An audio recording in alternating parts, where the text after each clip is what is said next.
Déjeme darle la bienvenida al economista experto en temas energéticos, a Rodrigo Benedict, porque hay mucho de qué platicar. Rodrigo, muy bienvenido a este espacio. Hola, ¿qué tal? ¿Cómo están? Muy Muy bien, bueno. muchas gracias. Aquí, con mucha fuerza ante los temas que tenemos en la mesa. Y bueno, mira, te quiero hacer un planteamiento primero en lo internacional.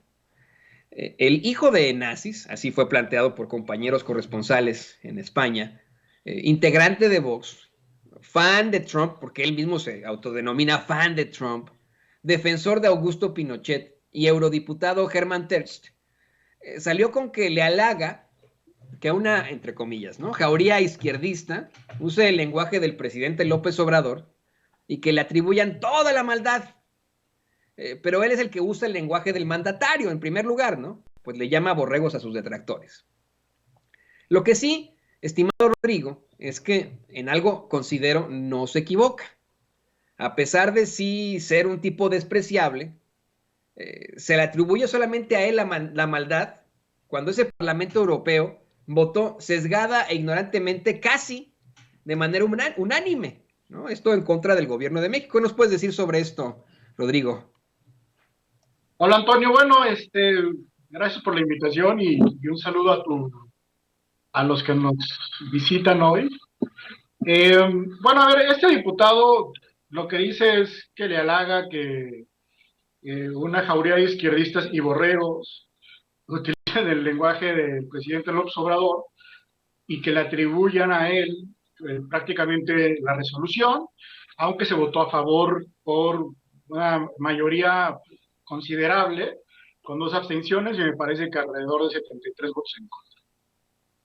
Yo escribo hoy para la lista una columna donde, bueno, prácticamente lo que podemos ver es que se utiliza como pretexto, es decir, nadie duda de las cifras están ahí. México ha sido durante ya muchísimos años un país donde ejercer el periodismo, sobre todo no desde, digamos que los lugares de privilegio como son las grandes televisoras o grupos de poder como Latinos, sino el periodismo de base, el periodismo sobre todo en la frontera o en zonas de conflicto que existen a partir de 2006 en el narcotráfico, pues sí ha generado, las cifras son indiscutibles, hay violencia y hay pues muchos de tus colegas fallecidos en aras de su labor.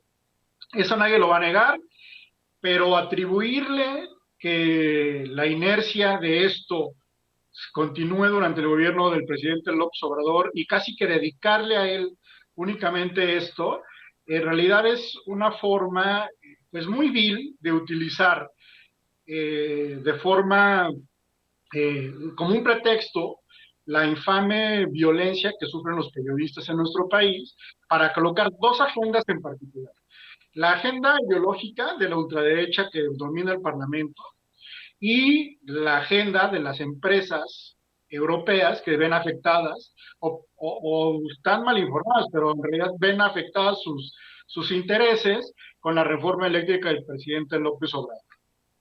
Sobre el primer punto, lo que te quería comentar, Antonio, es que, bueno, efectivamente el Parlamento Europeo tiene poco que ver con sus ejecutivos, con los ejecutivos de los países.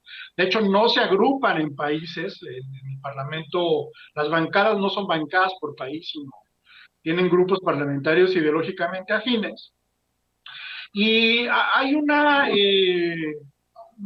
operación muy importante que se puede ver a través de los años sobre inflar los escaños de los partidos de la ultraderecha.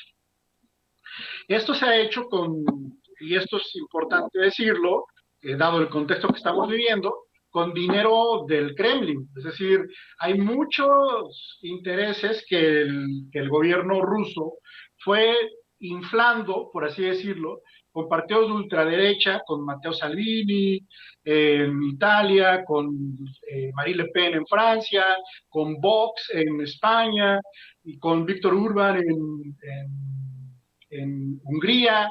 Es decir,